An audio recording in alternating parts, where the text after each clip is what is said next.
Yela Unaru, I was going to say, but I understand everybody is not Telugu speakers here. So as a first thing I'll say, because I was speaking to a lot of people today and they said, how are you here and what are you doing here, right? My wife is actually Telugu, so I will start the conversation putting some context to everything, okay? Instead of telling you later on like I was going to do, okay? So first of all, I want to thank Mr. Vikram and the late Ajay Gandhi for creating the platform of Manthan. I feel that at this present time, people aren't able to articulate or talk about a lot of things, and there's a lot of speech that's being shut down all around the world.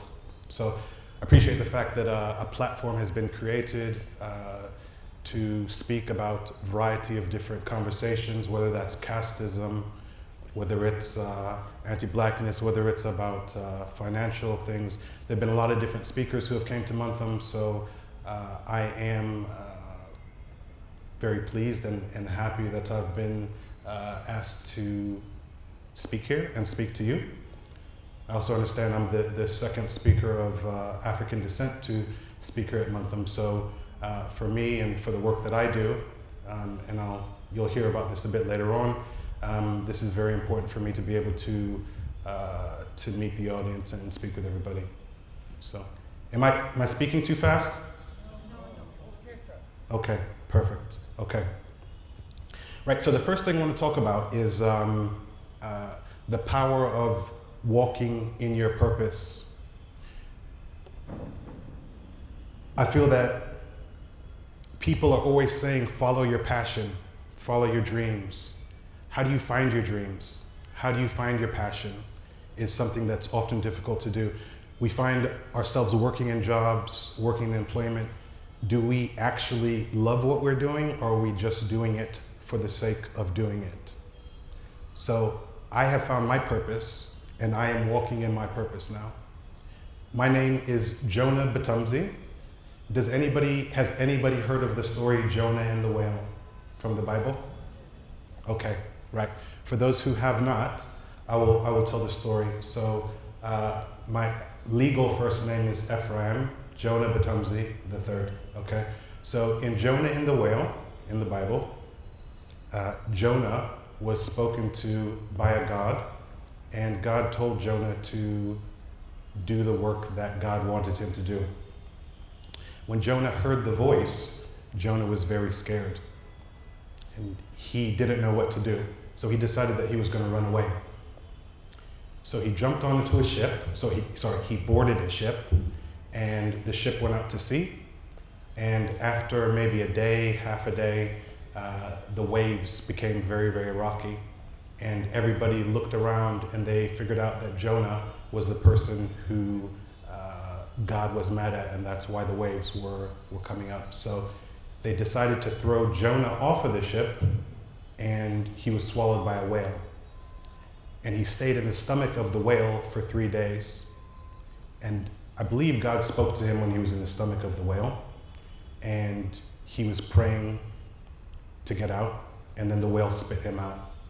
And when he got spat out, he then listened to the Lord, to God, and decided to go on that path. Now, that's the basis, that's the general part of the story. I'm not going to go much deeper, but oftentimes in life we have signs, we have different things that come to us, different things that speak to us, different things that happen. Sometimes we brush them off, we don't listen to them. But I've decided that I'm going to listen to my calling, and this is my calling.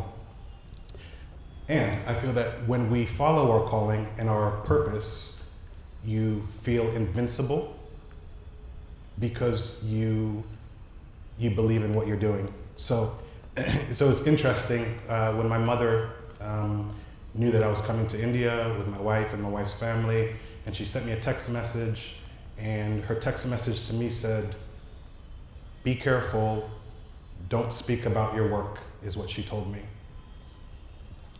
And I responded back to her, and I just politely told her that everything would be okay. My in-laws When I told them that I had an arrangement or an engagement, they probably didn't say what they were thinking to me, but they were slightly concerned, and they were probably wondering what I was planning on doing. But here I am. Okay, so the topic of the conversation I want to talk about is Black and brown love can help change the world.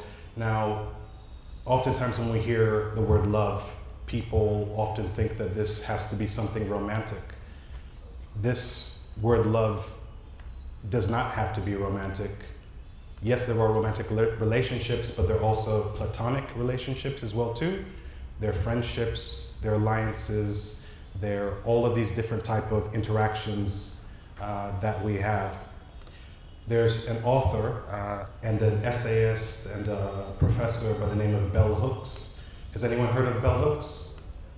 No? Okay. Bell Hooks, African-American author, essayist. She believed in intersectionality. So intersectionality deals with a lot of different things, just like being an intersectional artist. But what she believed is that all forms of oppression are somehow connected. So in this paper that I read, called Love is the Practice of Freedom, what she starts to say is that we should be concerned about people even when it doesn't directly affect us. So when I'm sat in London, outside of London, I should care about casteism. I should care about what's going on in Palestine and Israel. I should care about what's going on in the US with black people getting murdered by the police. This is being human at the end of the day. This is what love is about. Love is not just about having a partner and being romantic with them, but it's also about love for people and the human race. So, I had been thinking about this paper for a very long time, probably several years. Ideas go around, and when this opportunity came up, I had been writing about it and documenting it for the first time. And so it just so happened I was writing it, and so that was the name of the talk. So we will get into the talk now. So my family is from Uganda. Both of my parents are from Uganda. My mother's from Kampala. My father is from Jinja. They fled Uganda in 1975. So for people who don't know, Uganda was a British colony. I see heads shaking, so that's good. Uganda was a British colony. I'll talk more about that a little bit later on. So there were South Asians and Indians who were in Uganda who were taken there to work on the railroad and build the railroad called the Lunatic Line. And Uganda, like a lot of countries in Africa, had dictators, instability.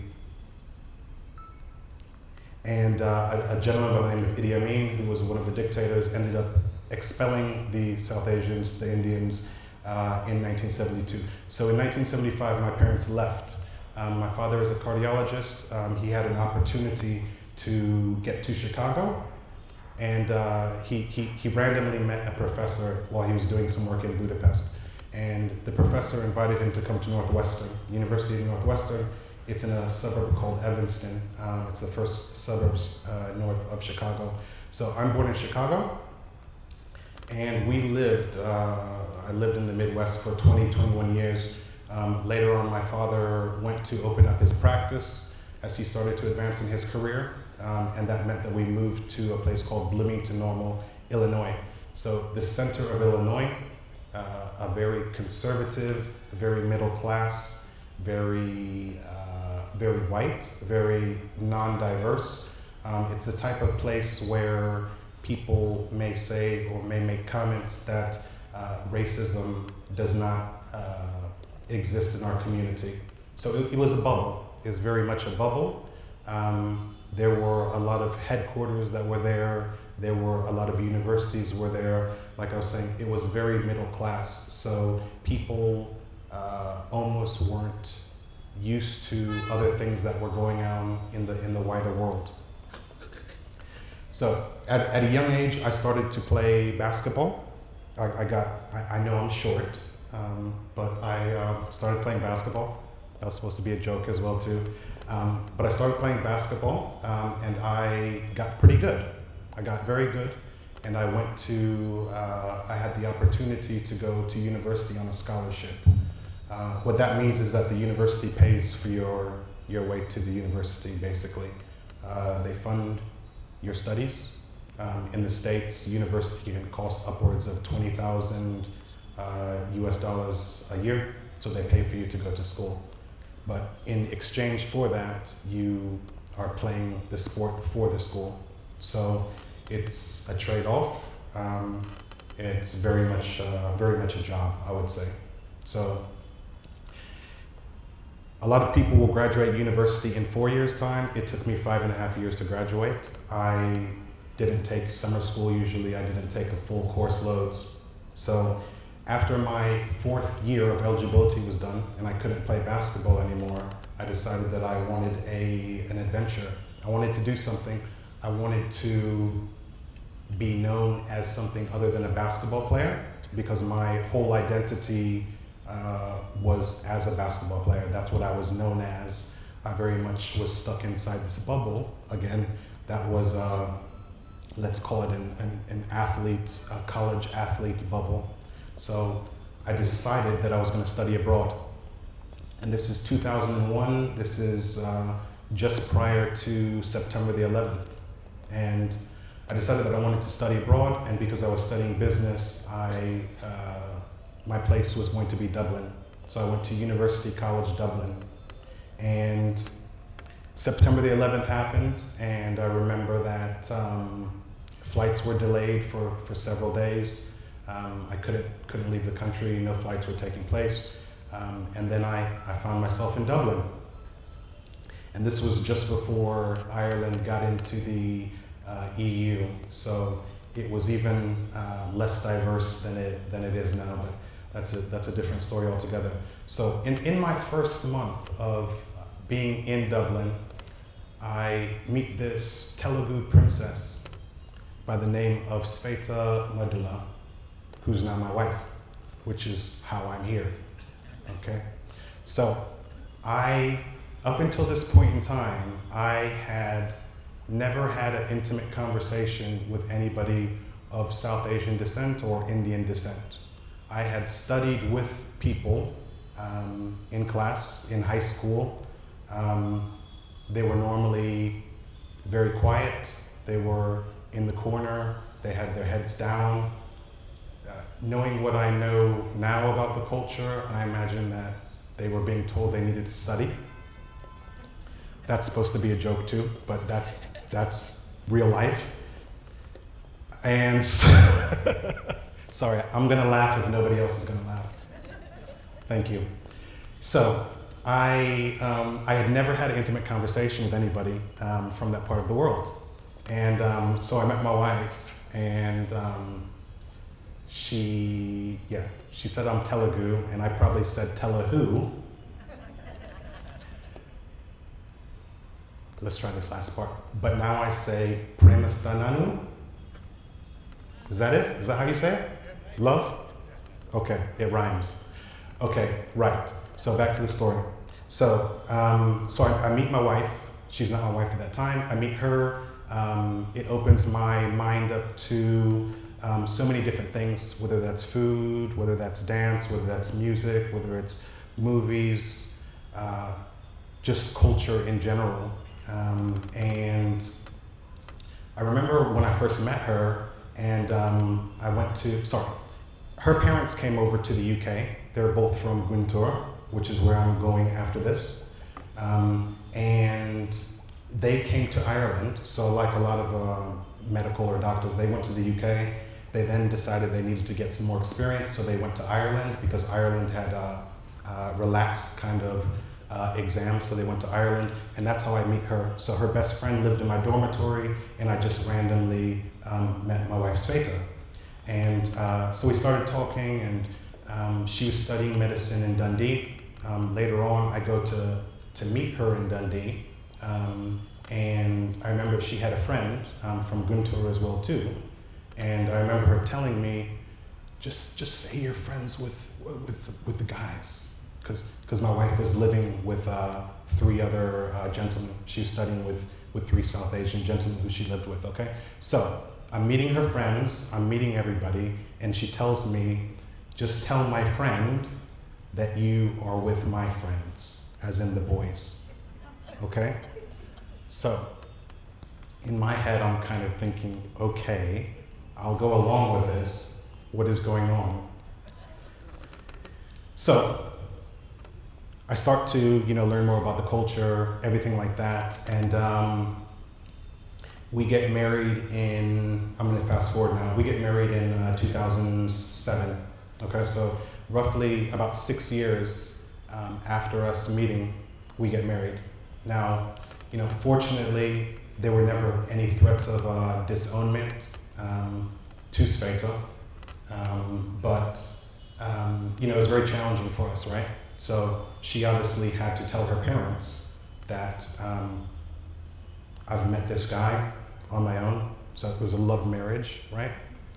And I've met this guy on my own, and he's not Telugu, he's not Indian, he's black, and so I can only imagine what she went through. But speaking about my in-laws, first of all, as well too, my mother-in-law, she's Brahmin. My father-in-law, he's not Brahmin, okay?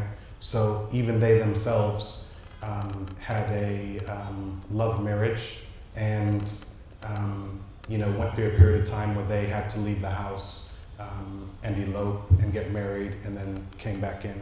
So for me personally, I think the kind of most difficult thing is that I grew up in a culture where people date. They openly date from the age of 14, 15, but it's not seen as anything serious. It's just life. It's just experiencing life. I don't think that anybody's asking these people whether or not they're going to get married. It's just a difference in culture, if we want to call it that. Now, obviously, as probably some people in the audience will know, for my wife, the person that she was going to introduce to her parents was going to be the person that she was going to get married to. So, I met the parents, and it was interesting. We're married 2007, beautiful wedding, mixed wedding. People come over from Uganda, people come over from India, people come over from all over the world, and it was a beautiful celebration. And time goes on.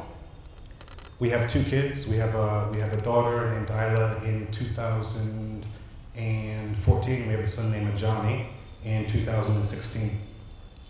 And one other thing I'll mention is, 2 other things I'll mention. Okay, so from a very young age, I started to go back to Uganda from probably the age of about 12 to 18.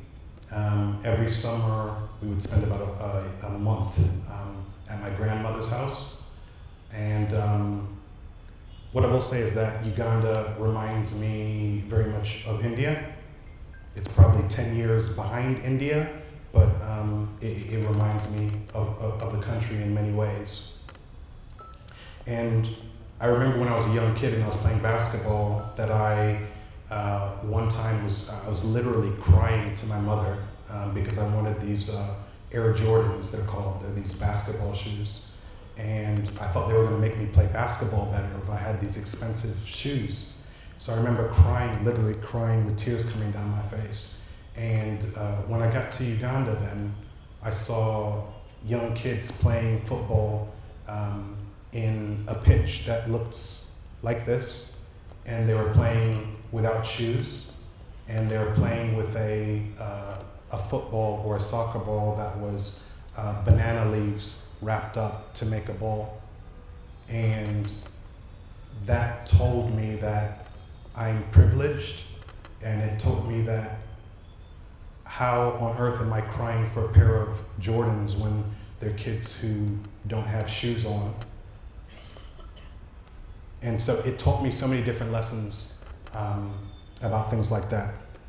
So another thing that I forgot to mention as well too is I started to write as well too in a replacement for athletics and not playing basketball, and just exploring creativity and doing stuff online and meeting people online and just asking these big questions to the world as a means of finding out my own identity and who I was as well too.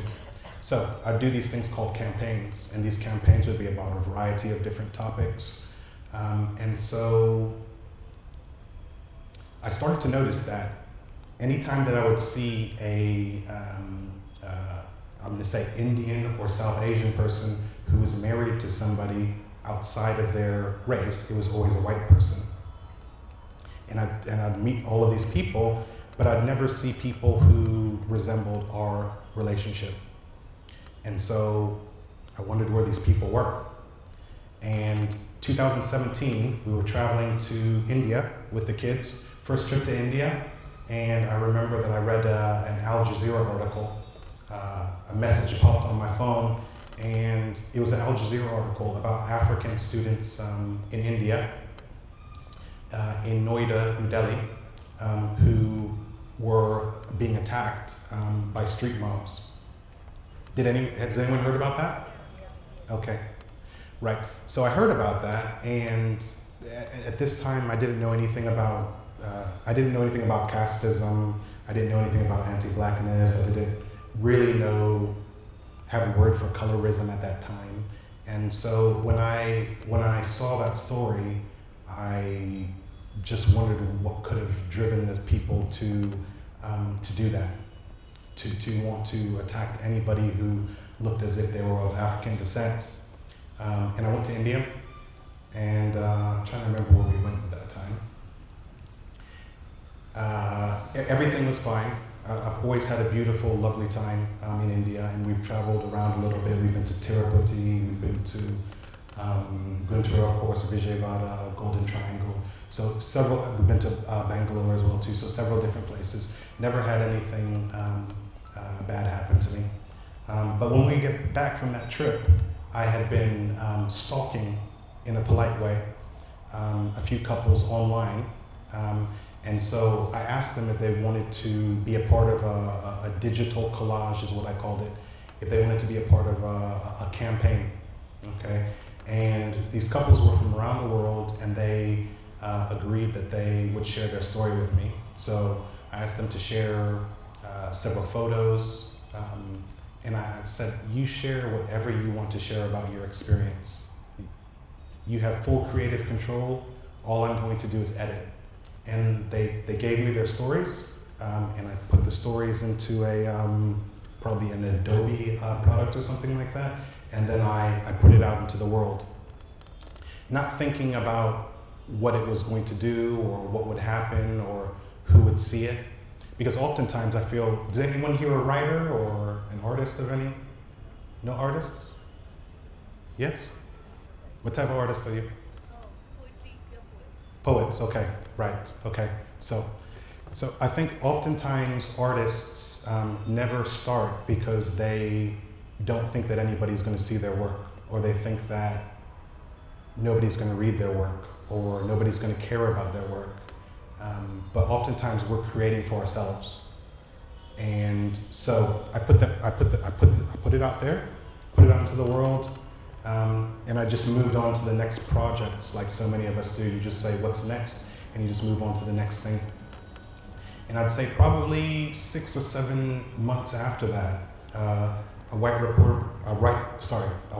reporter from the BBC reached out to me and said, hey, I've seen the name of this was the Blindianproject, okay? So along this journey, one day, I was on Twitter, and a lady reached out to me, and she knew my wife was of Indian descent.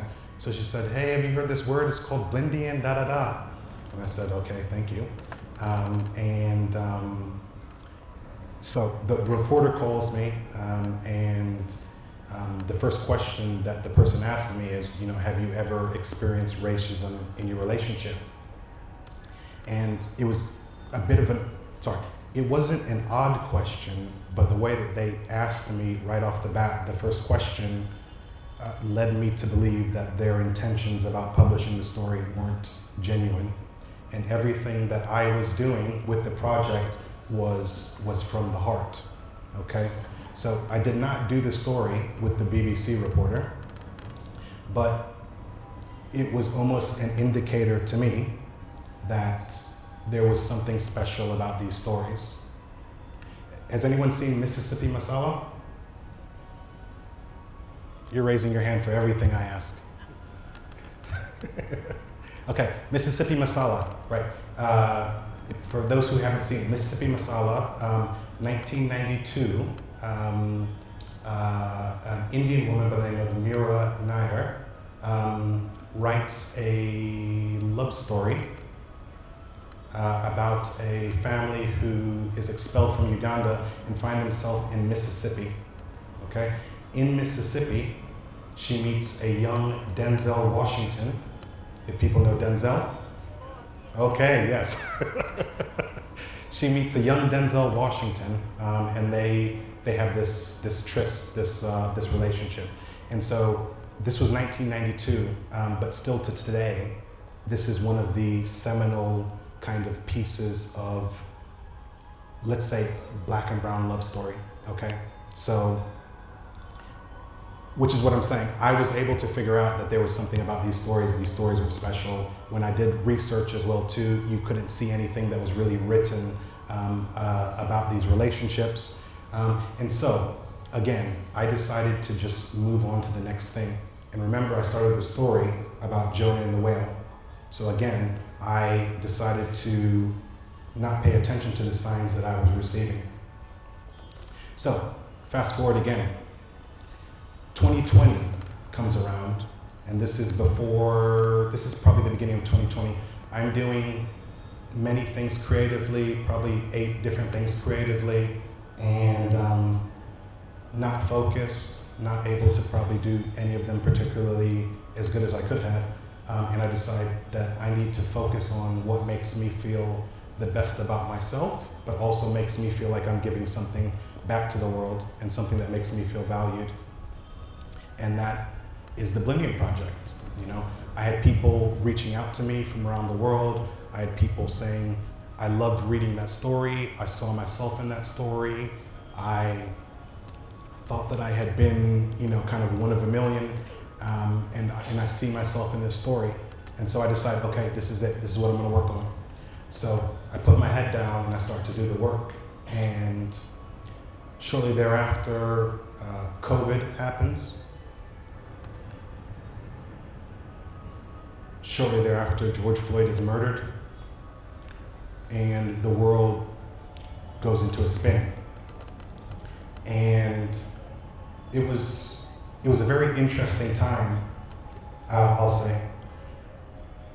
You had people who I think had probably never appreciated or resonated with the black struggle, I'll call it, right? Because African Americans had been getting murdered by police for years, and no one, I don't want to say no one, I'm going to say a lot of people, or the majority, had never really paid attention to what was going on.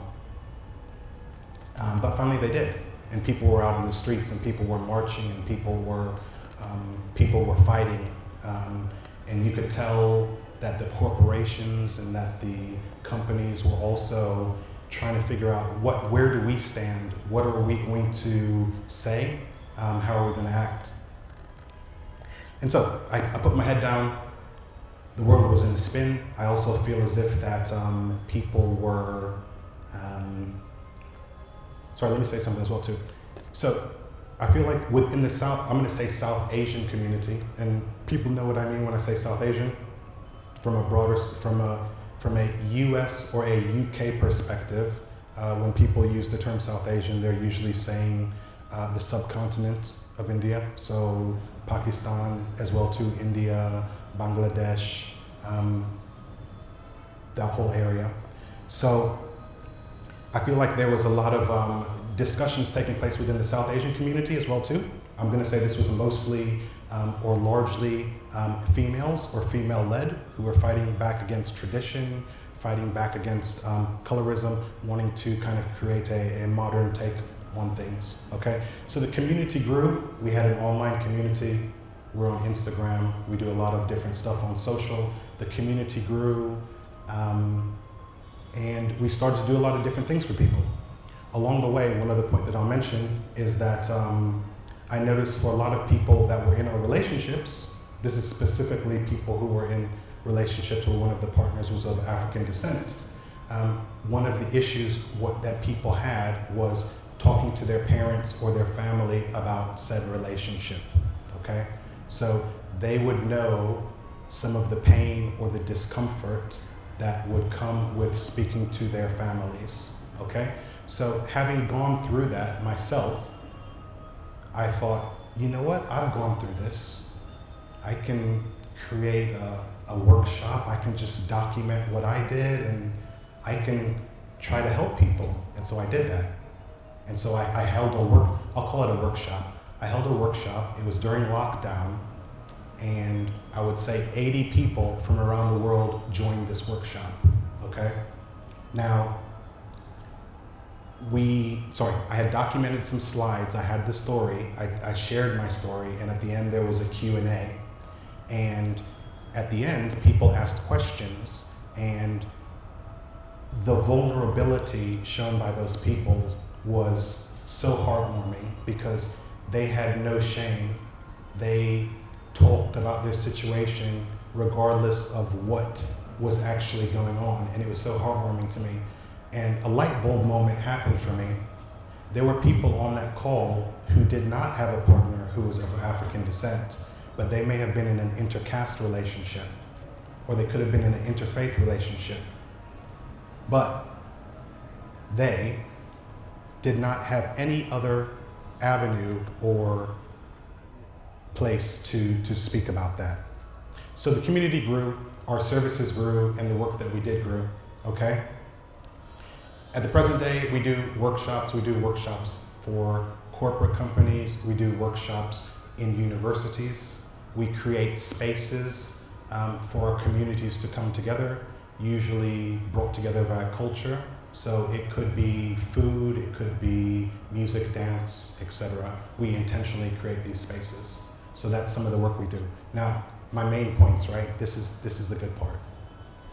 Okay, so the paper and why I believe that Black and brown love can help change the world, right? So when I'm thinking about this love often transcends stereotypes and norms. It transcends caste, it transcends religion, it transcends race. Many of the issues I feel that we see today in the world have to do with these very things. Whether that's religion, race, caste, etc., these things seem to create barriers amongst us and stop us from working and showing love, showing affection to people. If we look into history, which my educational system in the States was not great at, is they do not teach us how our communities have worked together to achieve greatness and great things. So there is a gentleman by the name of Paul Robeson, who many people may not have heard about. If you don't know Paul Robeson, read about Paul Robeson. I didn't know Paul Robeson. Paul Robeson was African-American around the early 1900s, and he was an athlete, he was a lawyer, he was an academic, he was a playwright, he was so many different things, and he spoke about 25 different languages, and he started to fight for Indian independence from the US. So I don't believe he had traveled to India, but for some reason or another, he felt that Indians should have their independence. Similarly, there was a gentleman by the name of E.S. Reddy who was Indian-born, who found his way to the States as well too, and then fought against apartheid in South Africa. So what I'm trying to say is that throughout history, there are a lot of times where our communities have worked together to help bring about change. Even in the UK in the 1960s, when there were no laws against discrimination, you had people of African descent, and you had South Asians and Indians who had migrated to the UK, who fought together for equality and fought together for against discrimination in the housing laws. One of my favorite points about this is that colonialism is a word that is starting to be used a lot more now, and we're hearing this with the Palestine-Israel situation that's taking place.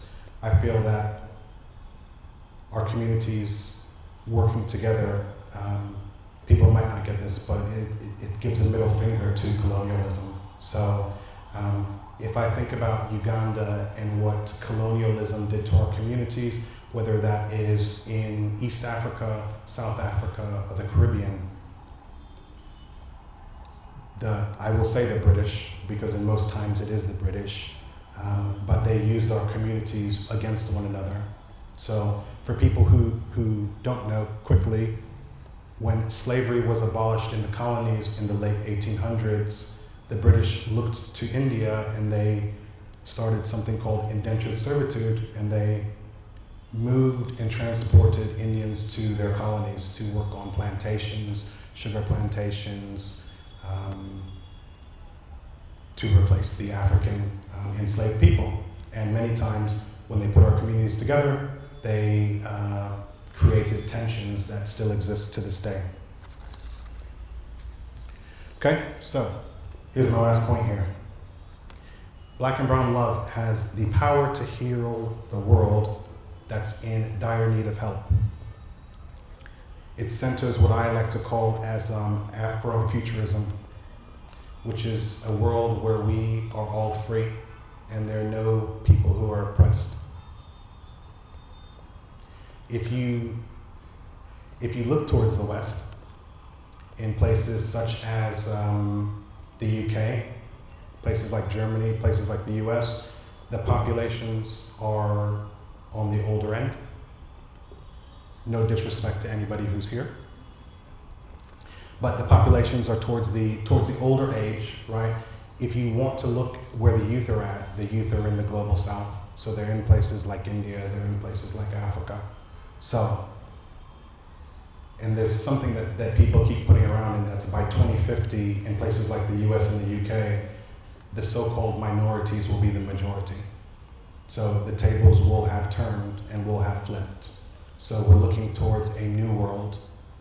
So I think this is about the future. And black and brown love is the future, and it is coming whether people are ready for it or not.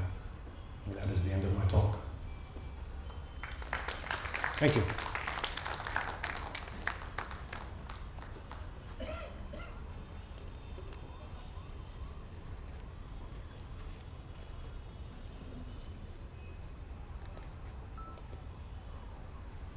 Thank you, John. It was very nice, very illuminating, very autobiographical. Thank you. And it seems to me your whole experience and this whole blindianproject was inspired by an Indian girl. That is correct. Yeah. So all of us will now hopefully be inspired by you. Thank you for this talk. Any questions? My question, before I ask the question, I want to know which team you played for basketball. I'm sorry. I played for Northwestern University. Okay. And they have names, no? Say it again? They have a particular name, don't they? Oh, Northwestern Wildcats. Yes, Wildcats, yes. I was trying to remember that, yeah. My question is, there's an interesting intersectionality which is less talked about. It's my perception, I may be wrong, but I feel that the browns are far more racist when it comes to blacks than the whites themselves. This is what I have seen. Maybe it is superimposed because of the caste system. I don't know, but that was the perception. Do you feel the same, or do you feel, and if it's so, then how do we really go about creating more understanding about this? It's a good question.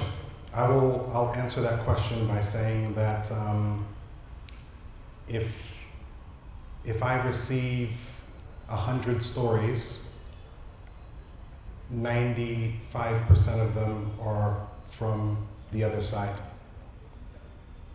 if that makes sense.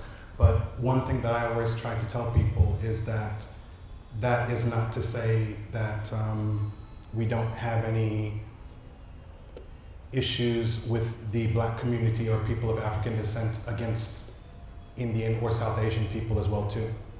So I know, or I have received stories from a gentleman who's Nigerian, and he was dating a woman who was Indian, and his father's comment was to him, you won't be able to bring her back to the village. She won't understand, or she won't appreciate the life and how we live. So that was the point. Now, the second point, how do we bridge this issue? So I'd like to think that, or I'd like to hope that even me coming here today and sharing my story is a step in the right direction. Having these conversations, being open to have these conversations and speak to people, and extending ourselves to one another is one of the ways that we can, start to break down some of these walls. I'm curious about your Uganda experience. You kept returning to Uganda from US. I'm particularly interested about the Indians who left Uganda or were basically thrown out of Uganda. Many of them lived in Canada, UK, everywhere. Did some of them come back to Uganda, and how was the interaction with the Ugandans? And do you still see a big gap between the two things? Good question. So when I started to be more in the UK, traveling to the UK, I would have this experience where I would be moving around. Oftentimes I would be I'd be traveling. I could be on a bus, or I could be in a taxi, right? And I tend to have random conversations with people, and I'd ask the people, where are you from? And oftentimes, I'm not going to say all of the time, but enough times to recognize, people would say, I'm Ugandan. Their face would light up. They'd say, I'm Ugandan. And I'd say, I'm Ugandan too. And so we'd start to talk, and they'd have such vivid memories. And one of my last questions to them would always be, have you been back? And 9 times out of 10, they would say no. But I have met the few who have ventured back and journeyed back, and very positive experiences. It's for many people that is home. So they may identify more with Uganda than they identify with India at times. Yes, they know that they are Indian, but they're Ugandan at the same time. So another thing that I'll just say is that I feel as if the narrative around the expulsion has been kind of slanted, or it's told very much from one side. And what I will say is that oftentimes it is the British or the colonial powers that are also involved in what that perception and that story is and what is articulated, if that makes sense. So if you are watching, so just recently, it was the 50th anniversary since people had been asked to leave, forced to leave the country. Now, when you look at the BBC, for example, they were honoring the people, but you're not going to ever hear conversations about a broader sense why this actually happened, right? Because personally, I don't feel as if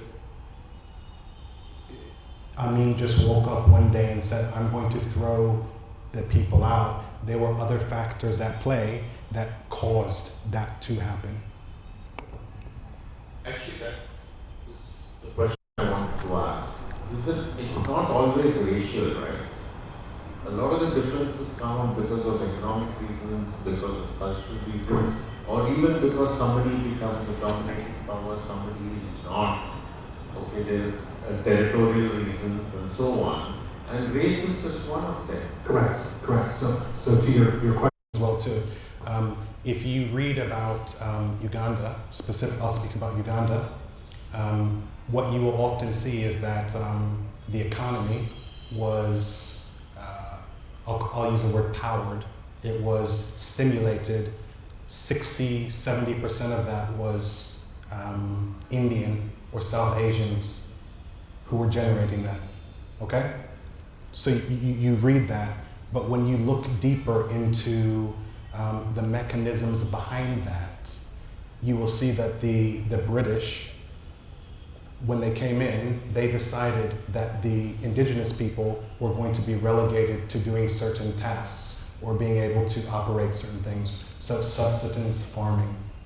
So they said, okay, you can do farming, you can do it on this scale on maybe half of an acre, whereas they knew that they could, I'll say utilize Indians, and I'm not saying they weren't good at it, but they put them into the manufacturing, for example, positions and things like that. So I agree with you. It's not always race-based. And to your point, it can be economic as well too.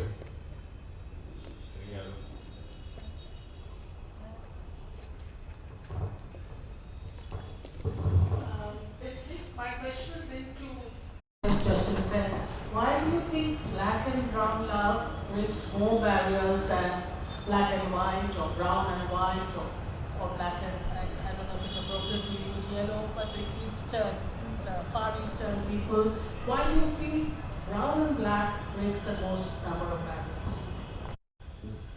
Why do I feel that it does? Well, I think for a lot of the reasons that I've specified in the talk in general. So first of all, to one of the points that I've made, every time that I would see a couple that would be a person of South Asian or Indian descent who was with a person who was not Indian or South Asian, it was usually a white person. So it was almost deemed more appropriate to be with a white person than it was to be with a person of other descent. Whether that's colonialism, one could say that. I mean, I could ask the question, why is it more appropriate that people want to be fair? So we could talk about skin bleaching. We can talk about black people or people of African descent who also skin bleach, and South Asian people. Why is white perceived better? It's not only white, it could be Chinese and Indian, it could be Chinese and African. Agreed. I agree with you. I mean, I agree with you. I mean, it's, how can I answer that question? White, brown, and black are metaphors. Correct, 100%, and they can be perceived in many different ways. That's almost saying that, why is anti-blackness rampant around the entire world? I can ask that question back, and if we look in so many different cultures, the thought of black or being black is almost seen as the worst thing.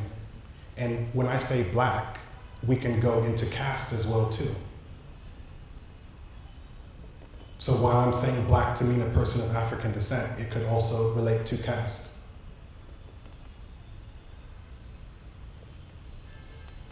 It's not a pretty answer, but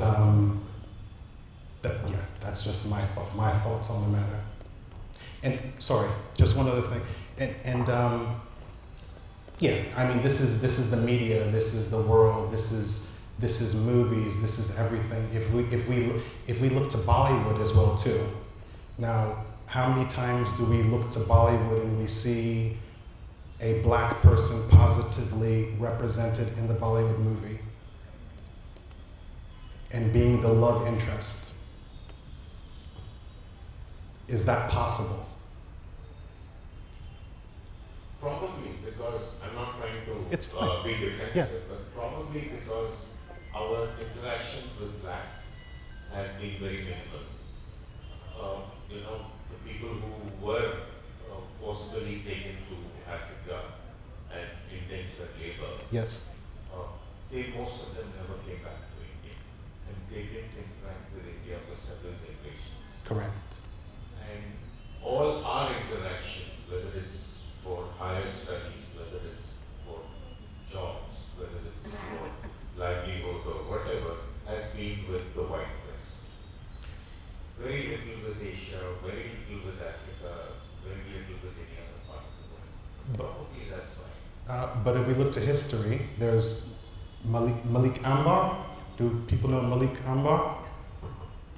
Do we know the cities? So, correct. So, correct. We have the cities, we have Malik Ambar, and sorry, it's a good point. So it's a good point. If you think about the population of India, I think there are 30,000, 35,000 African students who are here. That's just that. So for me, even though I read that story, it impacted me, but on the wider scale of things, 25 or 30,000 people is a minuscule, it's a drop in the ocean, okay? But to the first point, I feel that Africans have been in the society to a smaller scale, i.e. Malik Ambar, and there are the cities here as well too, so they have been here.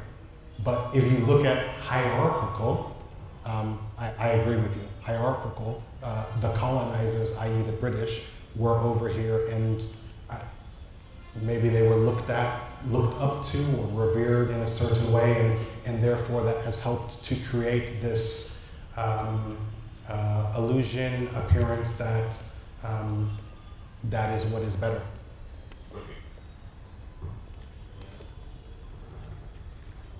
Just to go back to the earlier discussion about black and how, whiteness is privilege over black. Even our language is such that we always talk about black market. Everything is negative about the black. Language itself promotes that kind of negative thinking about black people. And we use it almost everyday discussions. How do we change that language? We want to, remove this kind of barriers to relationships. Sure. I think that's up to us. I think that each of us needs to take it upon ourselves to be that change. I mean, I do it myself as well too. Blacklist. He got blacklisted. She got blacklisted. He got blackballed. She got blackballed. As you say, there's so many different things in our language, and I'm sure that this isn't just specific to English, where there is a negative connotation associated with the word black. So, from an individual perspective, I think it's up to us to try to change this. I mean, even myself as well too. Like the use of the word slave. This is a word in universities and academics. People are trying to not refer to people as slaves, but they were enslaved. And you still see journalists and papers that will still use this, even though the AP standard, which a lot of people look to as being the level that you're supposed to use English by, says use enslaved instead of slave. A piece of history for Hyderabad. Hyderabad used to be a melting pot of many cultures. And in fact, we have an area here called AC Guards. AC is Abyssinian Constabulary. And there were many blacks who were in security services of the earlier kings. And they were thought of to be honest to the ruler, whoever the ruler might be. So India had a very strong relationship with Abyssinia, Eritrea, and Ethiopia. I have a different question. I don't know how harsh is the racism within Africa is. By racism, I mean you hear of tribal warfare in Sudan or Somalia or Rwanda. Is it an expression of racism of a different kind, not just black and white, but within black and black? I don't know that I've used the word racism, but it is another form of oppression that people who look the same are using against each other. Since the talk is about love, and love sees no boundaries, and love also sees no color. So it's not a question of brown or black, and anybody can fall in love, isn't it? So when you try to juxtapose, religions and cultures together, isn't it that you're trying to have some programming, and which also defeats the very purpose of love? So two individuals falling in love irrespective of who they are, where they are coming from, right? So that should be the whole notion of living together. So I'm still not able to figure it out. Where does you fit love into two different cultures together? Because they're just collapsing all these boundaries together. That's one. Otherwise, you also need to provide a lot of avenues or meeting points or melting points to fall in love to these two communities. To the first point, any two people can fall in love, but they may not be allowed to be in love. So anyone can fall in love, respective of, but they may not be allowed to be in love. So a lot of the stories that I receive or that I edit or receive, the people are saying, I met someone, I really loved them, but I could not be with them because my family, for whatever reason, thought that it wasn't appropriate. And this is from either side, okay? The other point, which is a very, very good point, is a lot of people started to say this, love sees no color, love sees no color. Now, in most instances, if I'm saying that I don't see your color, then I'm not even acknowledging how you exist in the world. Does that make sense?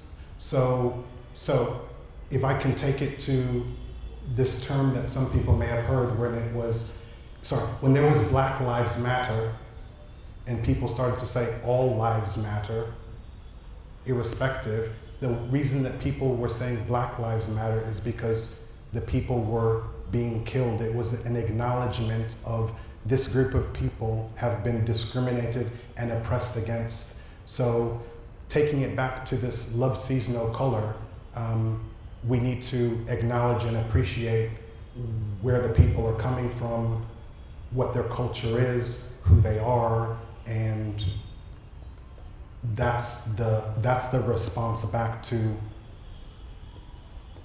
don't see any color.